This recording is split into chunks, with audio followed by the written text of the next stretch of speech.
On behalf of the Community Unit School District 300 Board of Education, I would like to thank whoever it tells me to thank on the next page.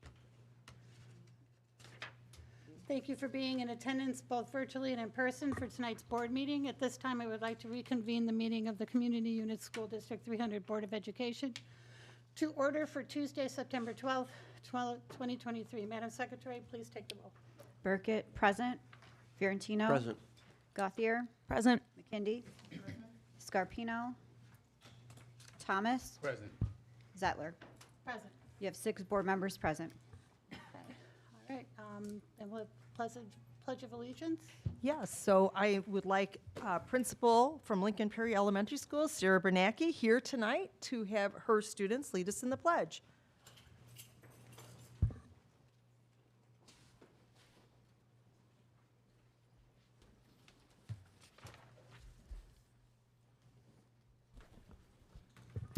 Good evening, Superintendent Harkin, Board of Education. Thank you so much for having us here today. I'm Sarah Bernacki, Principal of Lincoln Prairie Elementary School. I'm pleased to have brought with me 10 of our outstanding 5th grade students to say the Pledge of Allegiance this evening. These students were selected by their teachers as leaders among their peers and our school. I spoke with them to find out some of the things they are looking forward to in their last year of elementary school. Field trips to Challenger and Cantigny Park, book reports, learning to play band and orchestra instruments, participating in our 5th grade chorus, our rock wall, the fun fair, field day, class parties, enjoying their last year of recess, and being in class with friends and having really awesome teachers. What I was most proud of and impressed by when I asked them what they were looking forward to was not just all of the fun stuff, but wanting to really be leaders in our building. The students wanted to help by being the examples for not only their peers, but all of our younger students. They want to continue to help out kindergarten students by being their bus buddies, by being class buddies with younger students and helping them with their learning and getting themselves prepared to be excellent middle school students. I've known this group of students since they were in 3rd grade when I started at Lincoln Prairie. I'm so proud of how much they have grown as both students and as young people. I know we are going to send an excellent group of students to middle school next year, but right now I am very thankful for the remaining time that I have with them to enjoy elementary school. Please join me in welcoming our students from left to right. We have Manny Lujemwa, Xavier Castellas, Jack Chung, Patrick Nowacki, Hira Islam, Eleanor Stiles, Marissa Scott, Lottie Shaw, Quinn Carpenter, and Peyton Russell. Please rise for the pledge. I pledge allegiance to the flag of the United States of America and to the republic for which it stands, one nation, under God, indivisible, with liberty and justice for all.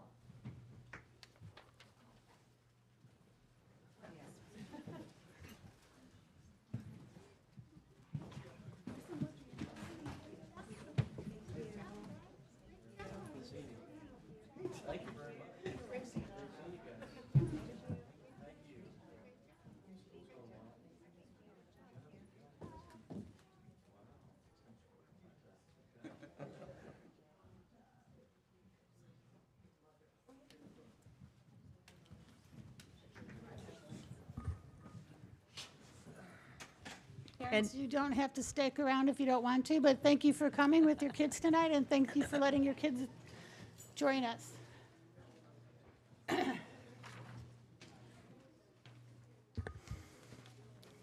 All right.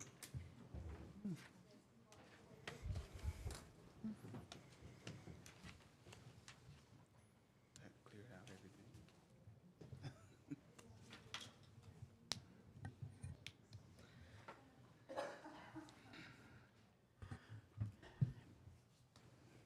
Dear District 300 community members, for those who have watched our board meetings both in person and over the internet, you will remember we have rules of decorum. These rules serve a purpose so we as a board can have a meaningful and productive board meeting. In order for this to occur, decorum must be maintained. The following are the rules of decorum. Number 1, there is no need for anyone to call out comments during our meeting or to raise their voices, nor to interrupt another speaker or presenter. We as a board will listen to you and be respectful. We will consider your comments, but will not dialogue or engage with speakers in this forum. Board members may choose to discuss matters brought up during public comment, during board discussion. However, I need to remind everyone that this would be a board discussion and the board will not dialogue or engage with anyone other than the superintendent and other board members. I ask you to please be respectful, civil, and courteous during our meeting. Number 2, if a person chooses to be disruptive, I will gavel the person and ask them to please stop their disruptive behavior. Additionally, our district safety officer or his agent may warn them that if they choose to continue their disruptive behavior, additional consequences will be forthcoming. Number 3, if a person chooses to continue to be disruptive and not follow the rules, they will be removed from our meeting. This action is a direct result of the person's choice to be disruptive. Number 4, as a board, we'll respectfully listen to each speaker. Just because we didn't vote the way some wanted us to does not mean that we didn't listen or take into consideration what you had to say. Lastly, please remember we all learn differently. Some of us take notes during presentations and therefore take our eyes off of the speaker. It doesn't mean we are not listening. Number 5, in our effort to accommodate the ability for more seating in our boardroom, we respectfully request that the audience remain in their seats throughout the duration of the meeting, with the exception of using the restroom or speaking at the podium. Number 6, I want to thank you in advance for your cooperation. The board and I look forward to a meaningful and productive meeting. We're going to make one change to the agenda. That is, there will not be a second closed session. With that change, do I have a motion to approve the agenda? So moved. Second. Secretary, would you please take the roll? McKindy, Aye. Fiorentino, Aye. Gothier, Aye. Burkett, aye. Zettler, Aye. Thomas. Aye. Motion passes 6-0. Dr. Harkin. Yes, I'd like to invite Alex Fisher, District 300 Special Olympics Jacobs High School coach, to provide an update on our 2023 Illinois State Special Olympics Summer Games qualifiers. Thank you very much. I'd just like to say congratulations and a few thank yous today. Thank you to our student helpers from all 3 high schools at District 300 for helping with all of our sports and Special Olympics. Thank you to the assistant coaches, Coach Lewandowski, whose birthday it is today, wasn't able to make it. Coach Smith stepped in last year and is here tonight. Thank you so much. Thank you to our awesome parents that take our athletes to and from all their competitions and booked hotels for our summer games this year. Thank you to our former and current Jacobs principals in Principal Valley and Dr. Testoni. Thank you for being here tonight and supporting us. Thank you to the board and Dr. Susan Harkin for all of your support.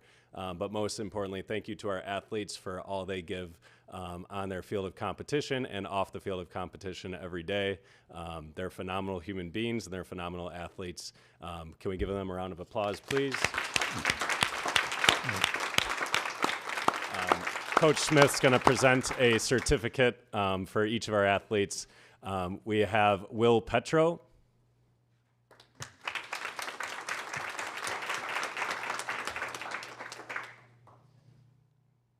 Danny Corner.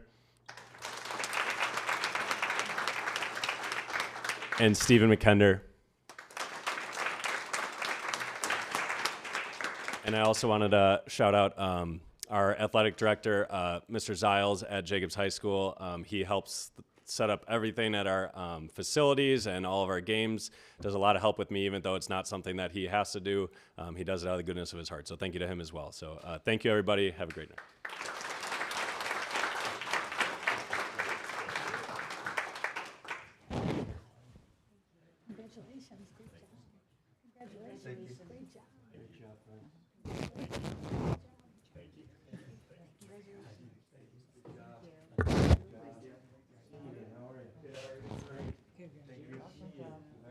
Congratulations. Great job. Congratulations. Great job.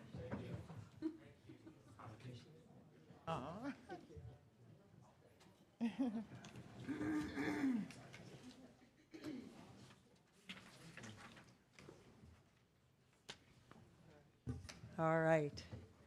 Always a great event to recognize our students that way. So next, just briefly, I would like to acknowledge our IT professionals. District 300 is delighted to take a moment to recognize the exceptional work of our dedicated technology department in honor of IT Professionals Day, which is on September 19th. In an era where technology plays an increasingly vital role in education, our District 300 Technology Department serves an invaluable role in the district, ensuring that our students, teachers, and staff have access to the tools and support they need to excel. They work tirelessly behind the scenes to keep our systems running smoothly, troubleshoot issues, and implement innovative solutions to enhance the educational experience. The District 300 Technology Department is also tasked with protecting our data. Their vigilance in safeguarding our students' privacy and ensuring the security of our digital infrastructure is invaluable.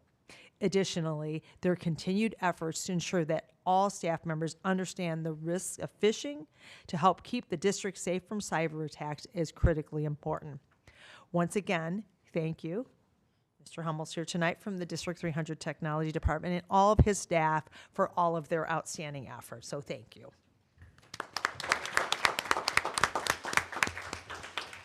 I want to take a second and thank John for presenting the FCN the other night on cyber safety, social media safety. It was wonderful. It was really informative. It was great. So I think you can watch it, right? You can watch it online. So It isn't there soon? yet. He's Okay. doing a couple of enhancements to just make sure it's at the quality and level that we want it to, but he's Okay. working on it. It will be there shortly. There'll be a link on the website for the FCN page to this I actual urge presentation. all parents to take a look at it because there's a lot of really interesting and a lot of really important information that was conveyed during the presentation. Thanks, John. Okay, public participation. Please note that the Open Meetings Act provides any person the opportunity to address the board under the adopted public participation policy. That being said, the board would like to advise the public that we will not consider statements read during public participation that are not authored by the reader to be credible unless the board has previously received the statement in writing from the author. Additionally, the author should indicate that he or she has granted the public participant the authority to read the statement on his or her behalf. Be it resolved that the Board of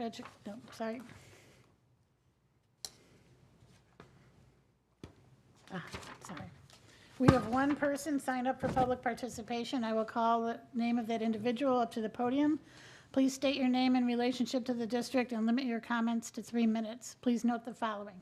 Each speaker has been provided with the guidelines for public participation. Minors need to be accompanied by their parents or guardians. The board will consider your comments but will not dialogue or engage with the speakers in this forum. Questions raised may be assigned to the superintendent for an answer. As appropriate, a member of the administration may reach out to the speaker to give them relevant information or to ask for additional information. This is done to make sure the board has all of the information needed to properly address the speaker's concern. Charges, complaints, or challenges against staff members of the district will not be heard in open meetings and should be made in writing to the board and the superintendent.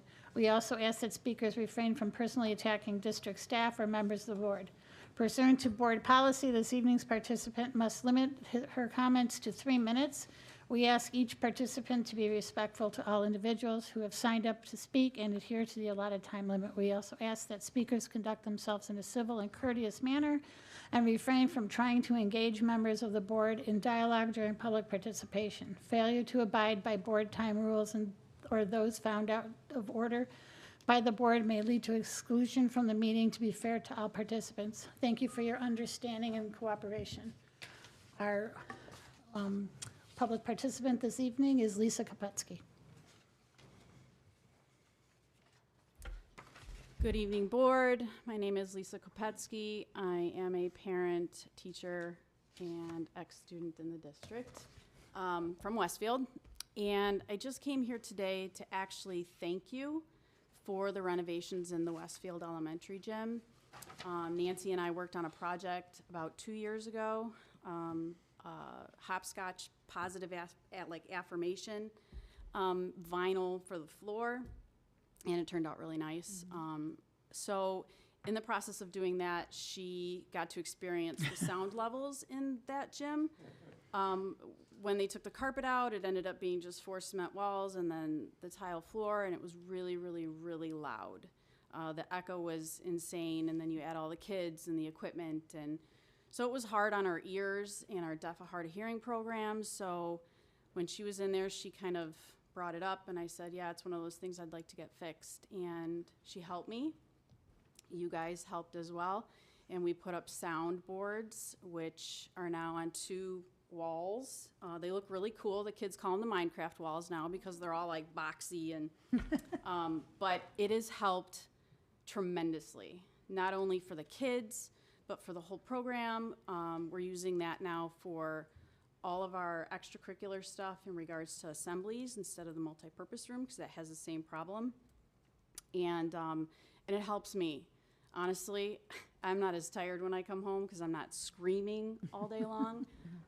And I'm not antisocial, because all that noise all day long makes me very, very, anxiety ridden. So thank you. I appreciate the time and the effort that Buildings and Grounds and Operations put into that project. So, thank you. Thank you. It was awful. It was awful in there before it was fixed, and now it's great. So thank you for Grounds and Facilities for doing the work on that and making it happen, so. Okay. Oh, good news.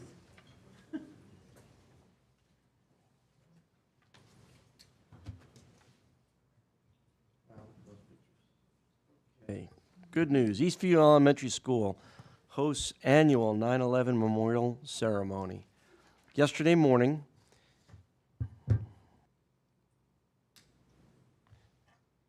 Eastview Elementary School hosted its annual memorial ceremony in observance of September 11th, 2001. Current Eastview principal, Dr. Megan Buchanan, and former Eastview principal, Jim Zerson, provided remarks at this event, which was attended by local first responders, veterans, students, and staff. The event included students singing a song to first responders and veterans, thanking them for their service. District 300 thanks Eastview for recognizing September 11th each year through this very thoughtful tradition. Thank you, Eastview. Lamp employee receives award after helping prevent spread of fire at Dundee Middle School. Chris Palmer, a project superintendent with Lamp Incorporated, was recently recognized by the West Dundee Village Board for helping prevent the spread of a fire this summer at Dundee Middle School.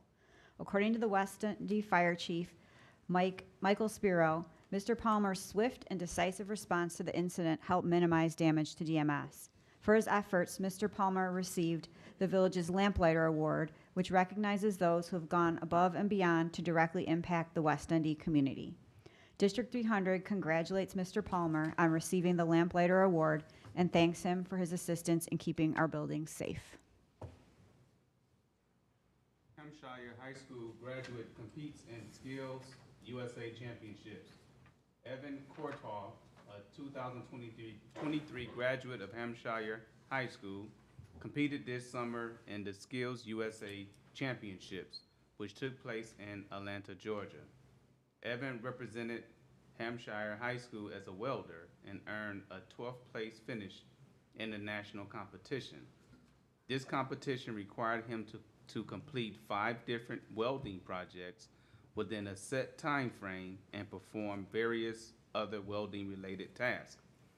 After the event, Evan reported that he was happy with his placement and that an application to the world competition was next. District 300 congratulates Evan on his excellent showing at the Skills USA Championship. Grants to support pathway programs at Hampshire and Jacobs High School. Hampshire and Jacob High School have each received a $16,000 Project Lead the Way engineering grant. Grant funds will be used to support the expansion of the STEM engineering pathway programs at Hampshire and Jacobs High Schools. In addition, the funds will allow teachers at both Hampshire and Jacobs to receive training and have access to a nationally recognized curriculum from Project Lead the Way for the next 2 years. District 300 congratulates Hampshire and Jacobs High School on receiving engineering grants for Project Lead the Way. Okay, thank you. Now, Dr. Harkin for the superintendent's report.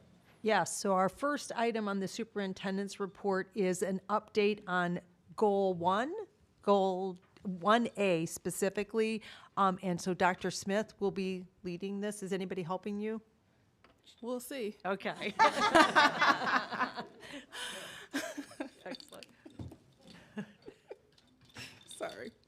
Good evening, Board and Dr. Harkin. Thank you. Well, I'll jump to that. Goal 1, we all work together. Dr. Salazar, Sam Lazo, Dave Ladeau, Dave Nowak, Shelly Nackey, Todd Rowling, and Adrian Harris are all Goal 1 superstars. So let me say that. I specifically would tap into Dave Basilio or Sam if I need any support tonight. So tonight, I'll specifically be talking about priority task 1A, but Goal 1 has 3 priority tasks: developing systems and processes to reduce the number of chronically absent students and to decrease our number of office discipline referrals. 1B, increase student and staff understanding of cultural diversity and develop ways to increase student sense of belonging. And 1C, formalize the process of identifying and addressing building level safety improvements, holding building training with all building safety teams to improve school safety and protective actions response times. So 1B and 1C, you will hear more about at the next board meeting. I will jump into 1A.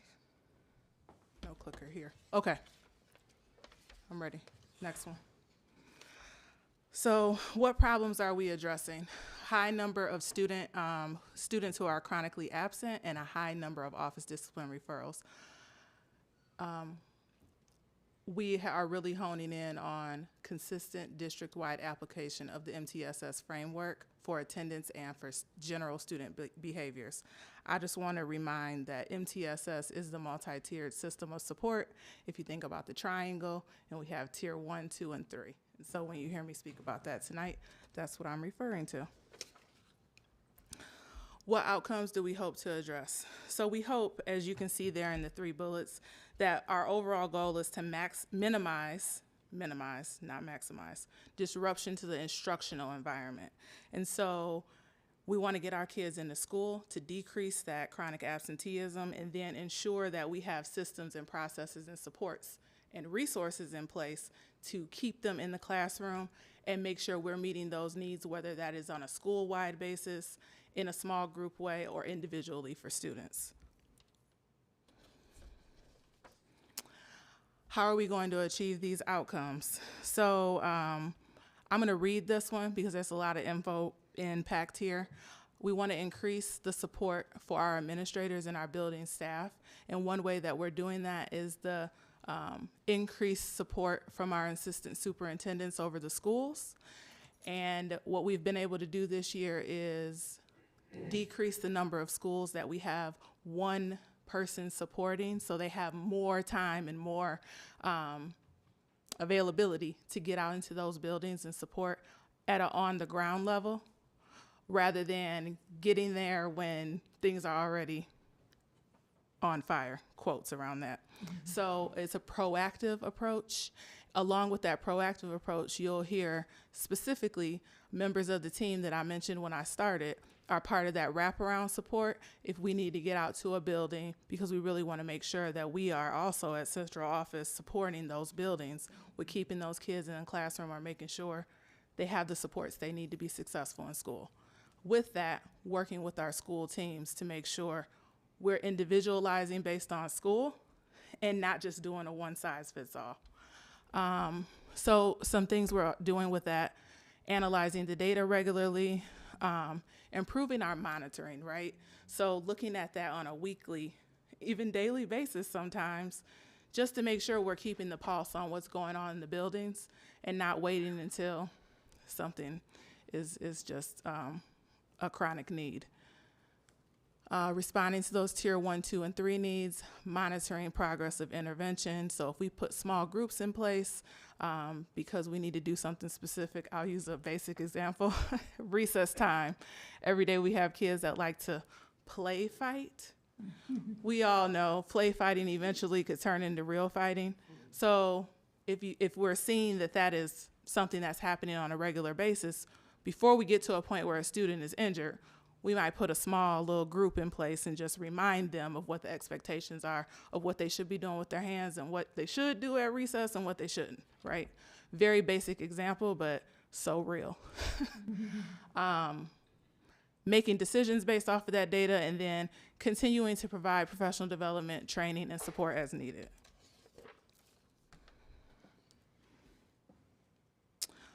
Okay, so progress. What have we done? Other things we've done so far. We did form an attendance committee last year that will be continuing this year. A couple of loops to close with that, working with Sam and Dave, and also meeting with Mr. Williamson and his team just to make sure we have complete and full representation there to, like I said, meet those schools' needs at an individual basis. Elementary is going to look different than secondary, right? So we want to make sure we hit the mark with that. Some goals of these teams would be to create that continuum of support.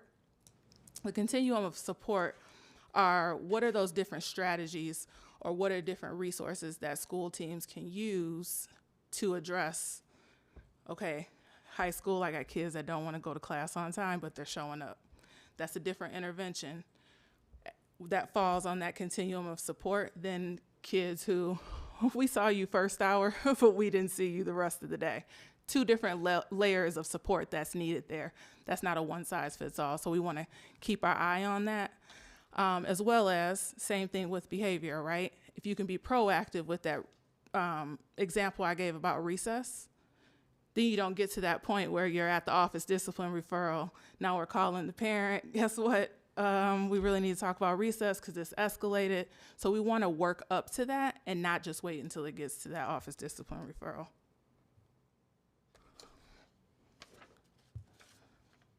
I should also include here that we have many community partnerships that come into our buildings to support. And so making sure that we're continuing to engage those partnerships as well as continuing our home visits. So something else we've done in progress, small team of us, including many of those individuals I mentioned, as well as our assistant superintendents, visited all 27 schools. I think we did it in a matter of 6 days. It was very fun, but very focused. One, I think it's very important that as we grow as a district, our schools continue to see us as part of their buildings and that we're out in the building and they're seeing us regularly. And so we're there in a support in the early phase rather than when it gets to some crisis or emergency. And so during those visits, we were able to just look at, are we starting the school year? And in place in our buildings, do we have everything that we would want kids to have access to help support them with behavioral expectations and routines when they come to school? And so we collected that data over a matter of days. We'll be using that data to continue to set expectations and determine what our support should look like, as well as use the daily data because we still have those discipline referrals coming in, right? So we can look at all those different data points and make sure behavior is receiving that support and it's just not going on and on before we get into difficult situations.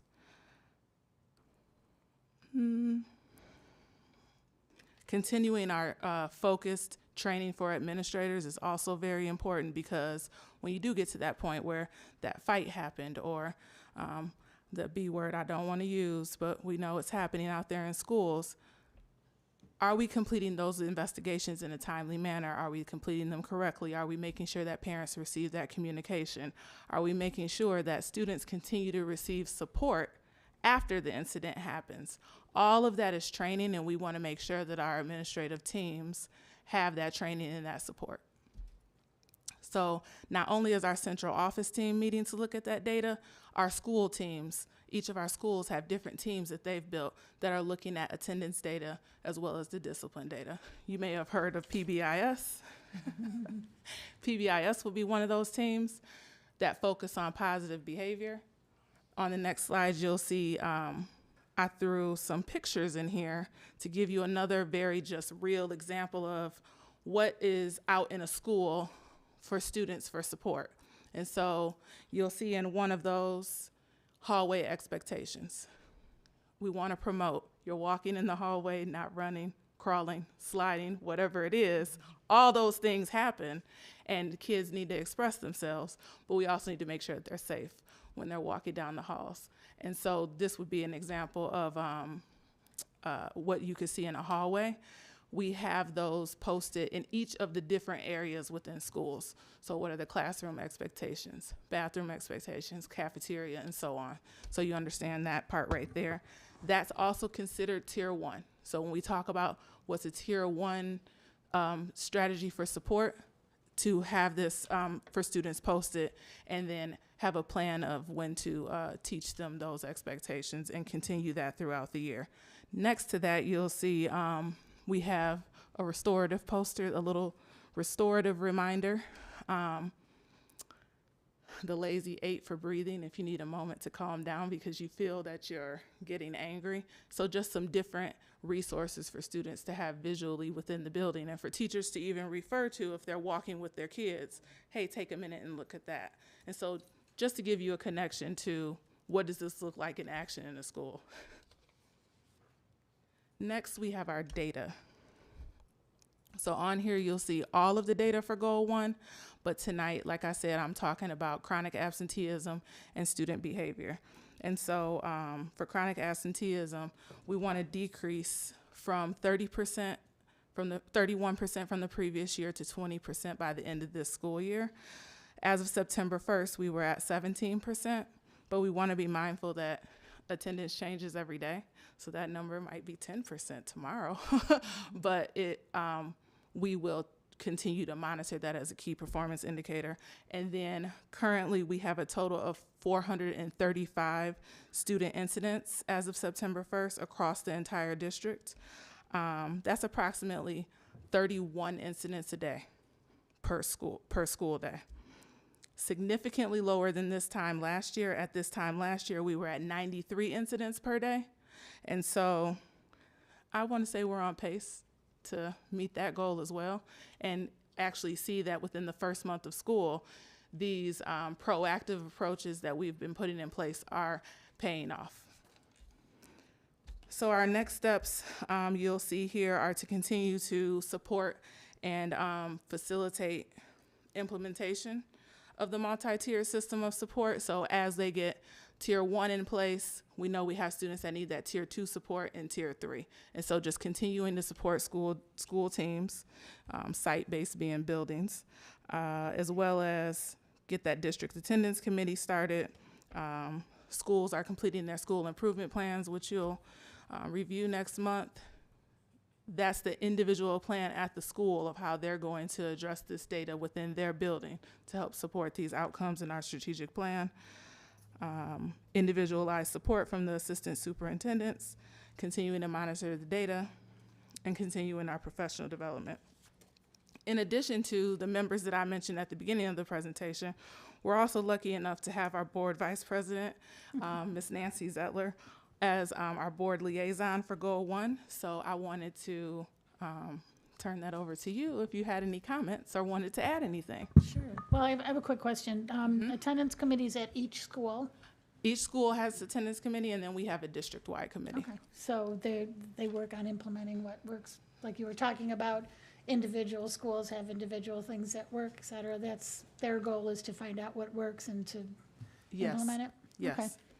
I think if you listen to board meetings, I'm sure you know, you've heard enough from me about the whole child and how I believe that it's we can't teach kids unless they're ready to learn. And ready to learn doesn't mean coming with a backpack and a pen. It means being in the right mind space, being confident in oneself, and being ready to do what they can to learn as much as they can with the help from everybody here, right?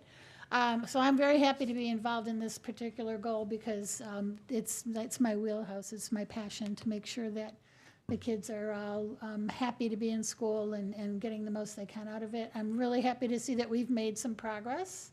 It's always great, and especially on the disciplinary actions, that's really good because we had a couple rough years. I think part of that was COVID and transitioning back into schooling, as they say. But I'm happy to be involved in this goal, and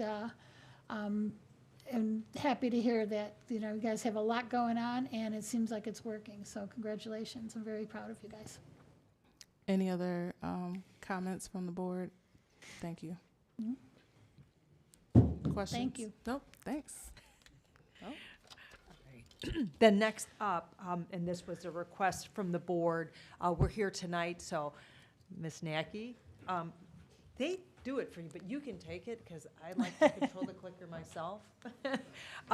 So Ms. Nacky and Dr. Salazar are here tonight to provide an overview of our discipline review committee and discuss our peer jury, as was requested by some board members, and really excited about their work. And just so you know, Goal 1 will be talked about, 1B and C will be talked about at the next board meeting. They're going to talk a little bit about bullying tonight, but we will go in depth a little bit more at the next board meeting on that topic, especially as we enter bullying prevention for the month of October, and it's such an important topic that we want to make sure. So just know they're just going to briefly touch upon it, but they will go back into it more at the next meeting as well too. So thank you. Thank you for that. So we're going to start tonight. You're going to get kind of a pop quiz to see your prior knowledge with this. Don't worry, there's no grade, there's nothing like that. So before we start, I'm going to ask you to just jot down on a piece of paper. Audience, you can participate as well, or in your head is fine. So I'm going to ask 2 questions, okay? The first one being, at what age is the brain fully developed? Okay. So that's the first question. The second one is, what part of the brain is the last to fully develop? Okay. So just jot, there's no multiple choice, Mr. Williamson. So just jot down your answer. No Googling it. No AIing it. So, okay. And then you can just set that aside. Okay. It's that anticipation, right? All right. So as we review, some of this presentation is going to be a little bit of review. Some of you may have seen some of this before, heard about it, but we just want to make sure that we're setting the stage appropriately for this. So what is the board policy, and what is the disciplinary procedures within District 300? So the goals and objectives of the policy is to really ensure that safety and dignity for students and staff. This safety can be physical and or emotional safety. Maintain a positive, weapon and drug-free environment.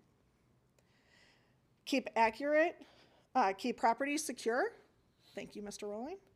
Address misbehavior and provide opportunities for resolutions, and to teach students about positive behavioral skills.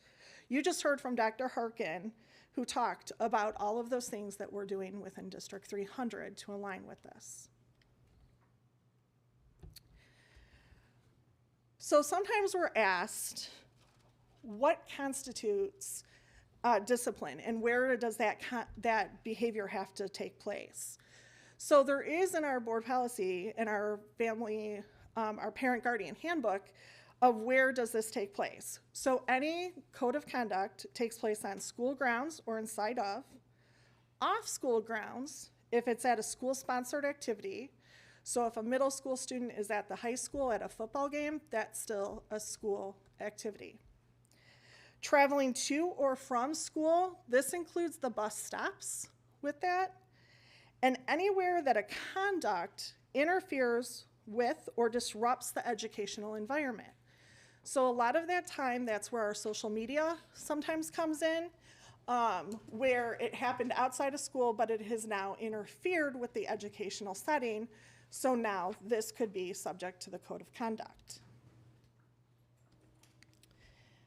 In any situation, the administration is trained to complete in the investigation process. It is important to note that some of the steps in the process depends on the situation. I wish I can say that discipline is, you follow X, Z, and it goes in step. It doesn't always do that.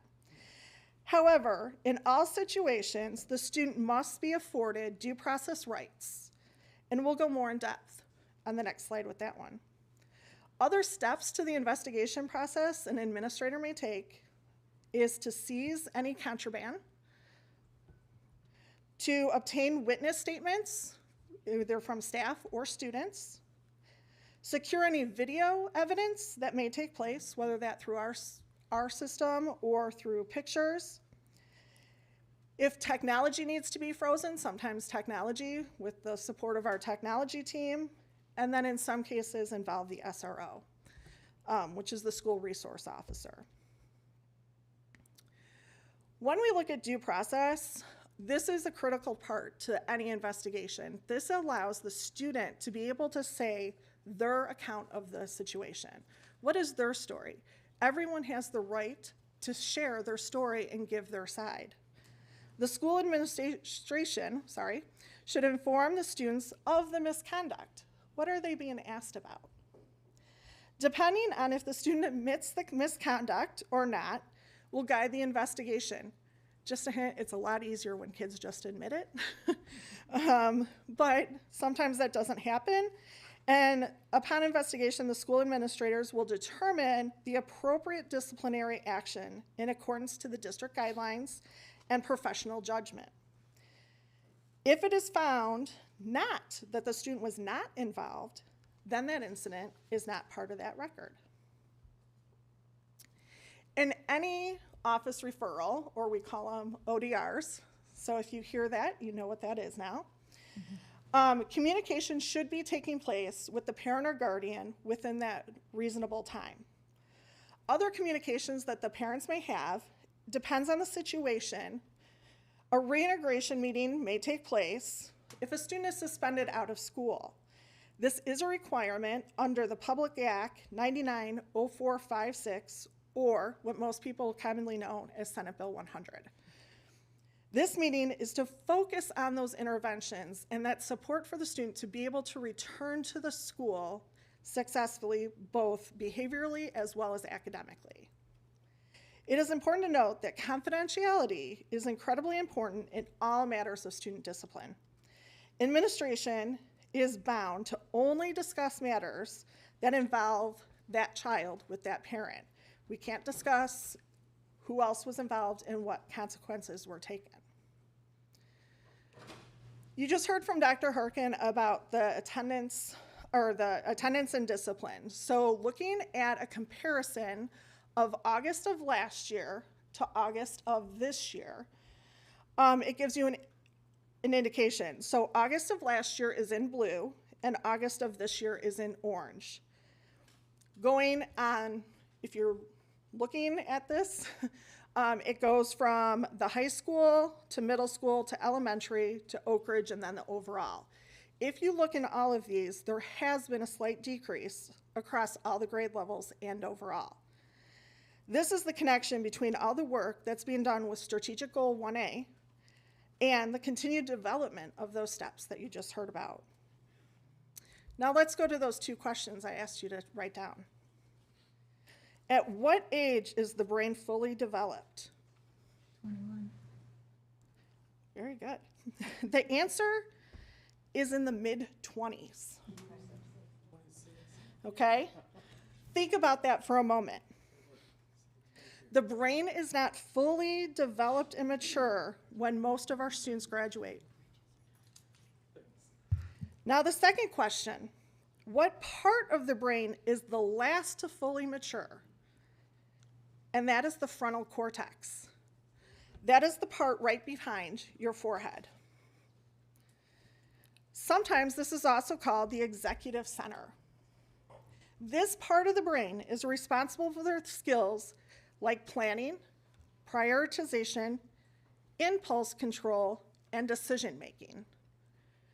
There are developmental shifts around the ages of 5 to 6, 11, and 15. But again, it's not fully mature until the mid-20s. Therefore, if we use the brain research, it shows the importance of being able to support in areas that impact discipline. It also demonstrates that behaviors allow learning opportunities for our students. So let us think of some of those learning opportunities that our students present. Sometimes they present more learning opportunities than others, but they are all learning opportunities. When we look at our disciplinary measures, we have a wide range of options. Some of those being restorative practices. We offer substance abuse counseling, behavior intervention plans, transfer to different programs. But overall, the goal is always to be proactive in addressing any behaviors. Again, you heard that just a short time ago. I am now going to turn it over to my colleague, Dr. Salazar, to talk more about some of these interventions.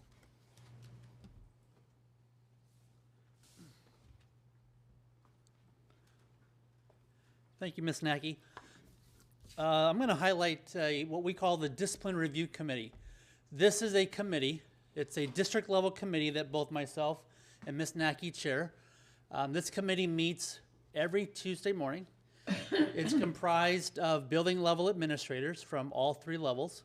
And we also have representatives from the central office. That would be myself, Ms. Nacky, Mr. Rowling, who is our district safety officer, and then also Mr. Nowak. What we do is we listen to high profile cases. If a building has a student level case, a student case that is really high profile, they would bring it to this committee, and they would be bringing it to the committee for one of 3 things. Either they're going to recommend that the student be transferred to safe schools, that is our Oak Ridge, our alternative program, or expulsion. So the things that they're bringing are pretty serious. They could be referring the student for peer jury, which I'll talk about in just a moment. Or they will be talking about problem solving. So maybe in the building they've done everything they think they possibly can, and they've just come up to some roadblocks and they don't know what more to do with that particular student or the case. What then happens is the committee will help problem solve with that building to think of some other things that they could try.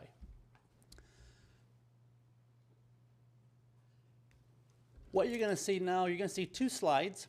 This one is showing the data over the past 3 years of the number of cases that have been brought to the Discipline Review Committee. So you can see we had 22 in 2021, that was our COVID year. Then we had 116 last year, and then 107 this past year. I think I said that, 116 2 years ago, and then 107 this past year. We're going to then look at what are the decisions that the committee is making. So you're going to see in blue is 2021, in orange is 21, 22, and then in gray is 22, 23. The 3 categories on the left are the ones that I was focusing on, which are peer jury referrals, safe schools, and then the number of students that we've expelled. The other ones are other things that we can do, but the 3 on the left are primarily the ones that we get involved with more commonly.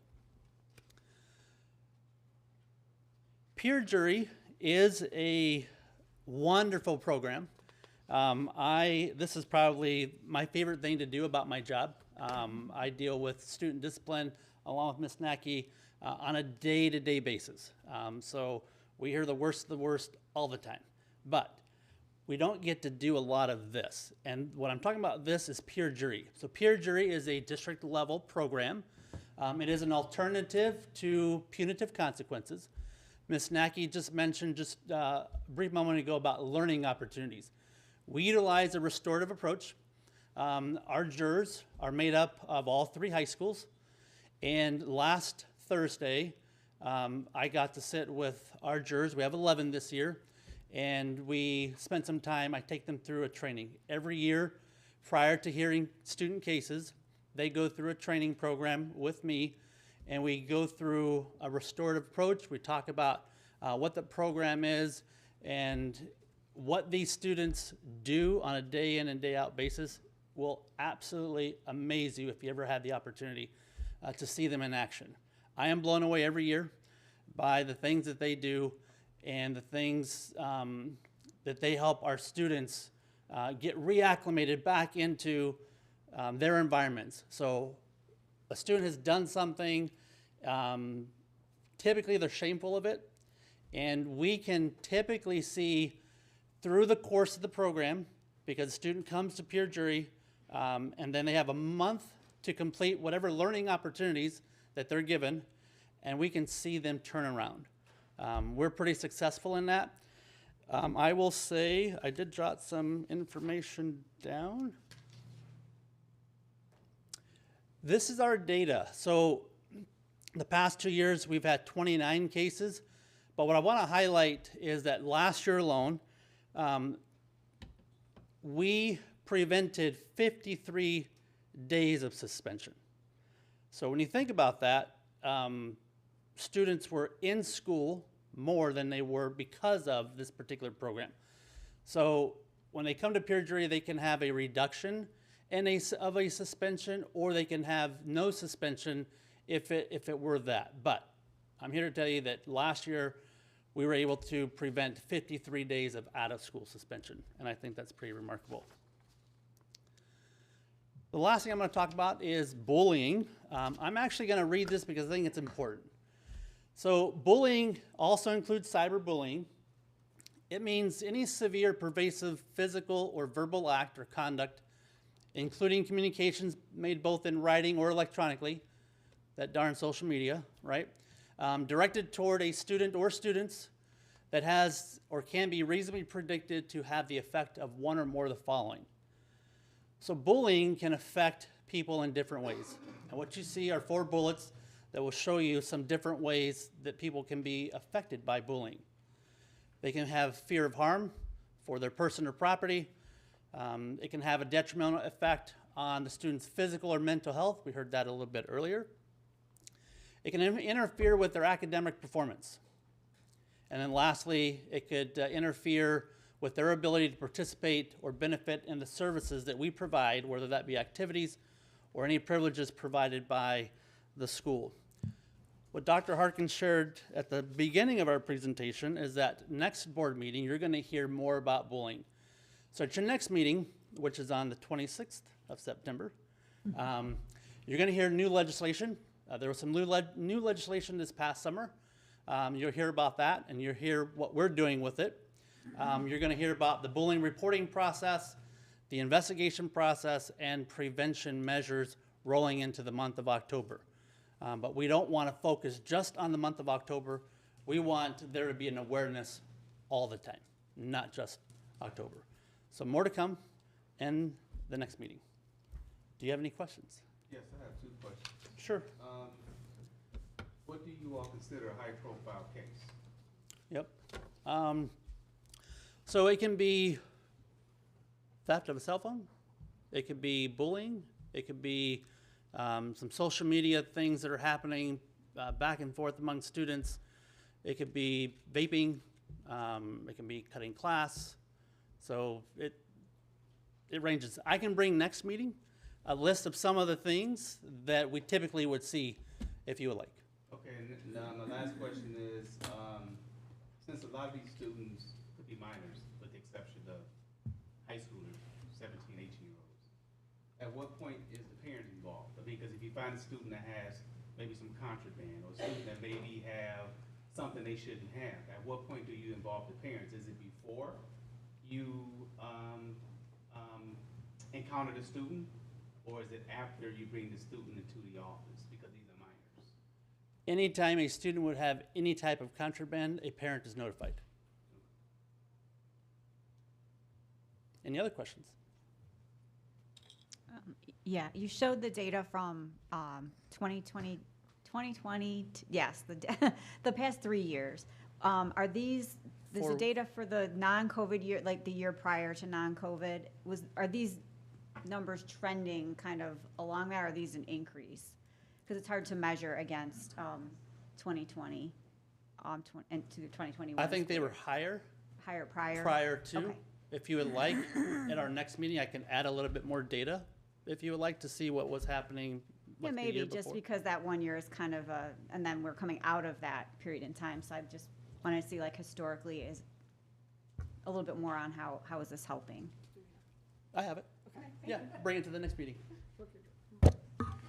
Anybody else? Were you specific about peer jury or other part of the data? I would bring them all back. Yeah, I because I think- think your data where you have comparison to 2020, 2021, I don't know that that's a fair comparison. Right, It's because a really- lot of the kids weren't in school, so Yeah. there were things that happened that, We you have know, it. it's not typical. We'll So bring I'd it like for to you. just, Put a star next to anything during that year. yes, thank you. Any other questions? I do. Do you guys have a peer mediation? Or did you at one point? There will be some peer mediation programs in buildings, Okay, but we don't have it per se here at the district office. So anything peer related would be peer jury. okay. So how is that, what's peer mediation as opposed to peer, what's the difference between the two? I'm trying to remember. It was a while You ago. know, I was in the high school. Mr. Williamson might be able to talk a little bit about this. Were So- you were the peer mediation? Yeah, okay. Sorry. Yeah, so there will be some things that will be handled at the building level, Okay, where some administrators have even trained some students to help mediate between their peers. okay. And that's a little bit different than what happens here. And by the way, I should have told you that your jurors sit where you sit, Yeah, and they enjoy it. yeah. Okay, and then there is also a program, I know it's not related to District 300, but through the police departments, that Tri-City or something is called, or something where, So the police department's, Similar? Algonquin has a peer jury as well, and that's Yeah. different. And that's operated differently than the way we operate our peer jury. but it's also same Stu- age kids? Yes. Yeah. Okay. And what's the difference between that? Like, how would, I know it was Algonquin, Huntley, and Lake in the Hills, I think, were the three or something. So how are kids chosen to go to that as opposed to going to peer jury here? So I don't know how they choose the students there. Do you know how they do that? Yeah, I did them. So generally, from our understanding of the counties or the cities, I know the counties is through their Explorer program with their juries and that, and then the students that come across are usually some type of city citation or judge ordered or that. So Okay. it's been a couple years since we've been involved in the county or the local ones since we started our own, but I do know in the past that's how they did. And Okay. we actually, how we started peer jury was working with McHenry County Oh, okay. peer jury. Interesting. Okay. That's it. Thank you. You're welcome.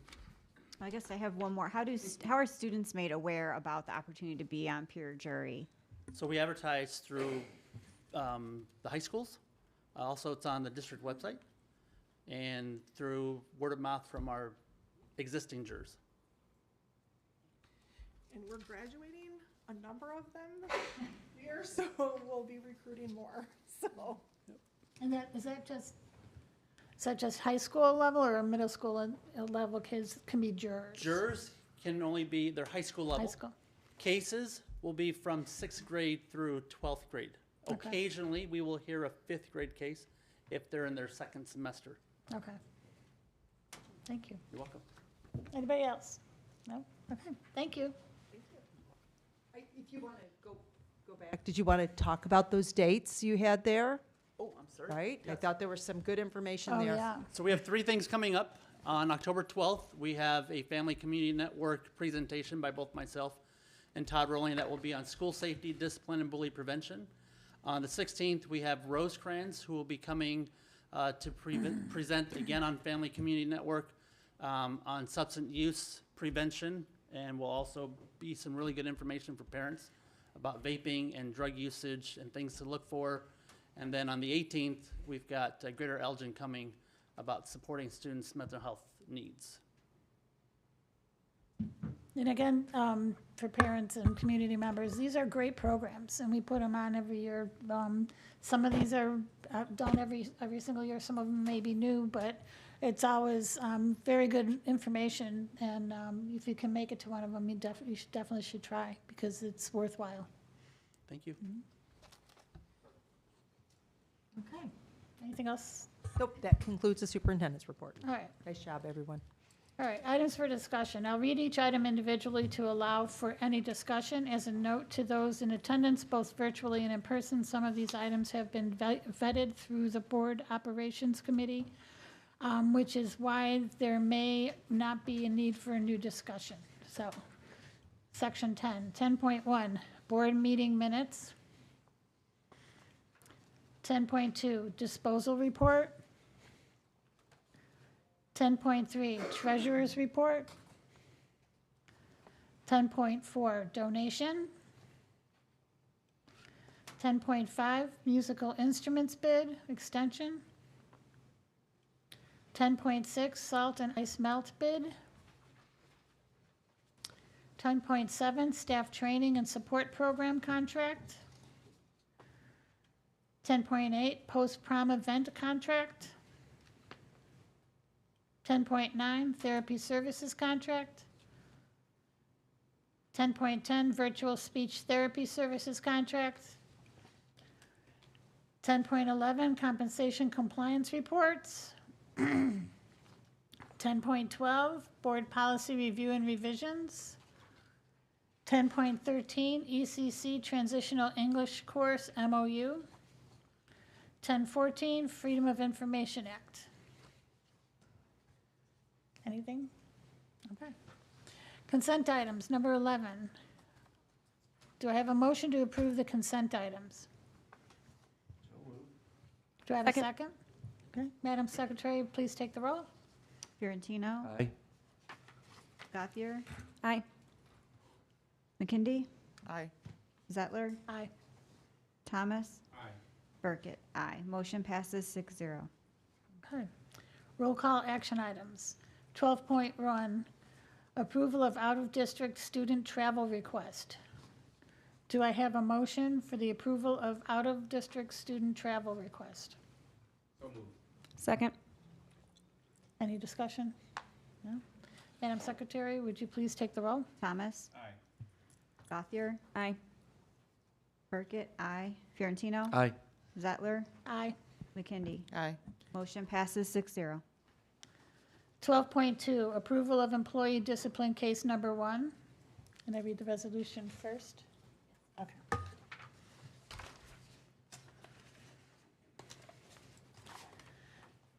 Be it resolved by the Board of Education of Community Unit School District 300, King, McHenry, Cook, and DeKalb Counties, Illinois, the district, as follows. Number 1, the board herewith finds and determines that evidence shows that Lisa Zambratansky, a non-tenured teacher in the district, failed to comply with Board Policy 5.50. Number 2, the president and the secretary of the board are hereby authorized and directed to serve or cause to be served on Lisa Zabtranatsky a 3-day unpaid suspension and a notice to remedy substantially in the form of Exhibit 1 attached hereto and made a part hereof. The notice to remedy also references directives which, if not followed, may result in the employee's dismissal. Number 3, this resolution may be in full force and effect upon its adoption. Number 4, the 3-day unpaid suspension days will be served on dates to be determined by the Assistant Superintendent of Human Resources, adopted this 12th day of September 2023 by a roll call vote as follows. Call the roll, please. Motion. Oh, I'm sorry. We have a motion to So moved. Second. call the roll, please. Gothier. Aye. Burkett. Aye. Fiorentino. Aye. McKindy. Aye. Thomas. Aye. Zettler. Aye. Motion passes 6-0. Okay. All right, number 13, board discussion. Are there any updates regarding the board committee? The next Operations Committee meeting is October 10th at 4:30. And this is where we urge everybody to come to one of those meetings, because when you hear us do blanket approvals of things that appear before us, like today. It's because we discuss those things in those committee meetings, and there's a lot to learn in those committee meetings, and actually, they're very interesting. So if you ever get a chance to come to one of those meetings, please do. They're usually start at 4:30 on days like today, the first meeting of the month. So please feel free to come and join us. Anything else anybody would like to discuss? No? Do I have a motion to adjourn? So move. Oh, wait, so total went first? Okay. Yeah, tell the first. All right. McKindy? Aye. Thomas? Zettler? Aye. Gothier? Aye. Burkett? Aye. Fiorentino? Aye. Motion passes 6-0. So adjourn. Thanks, everybody.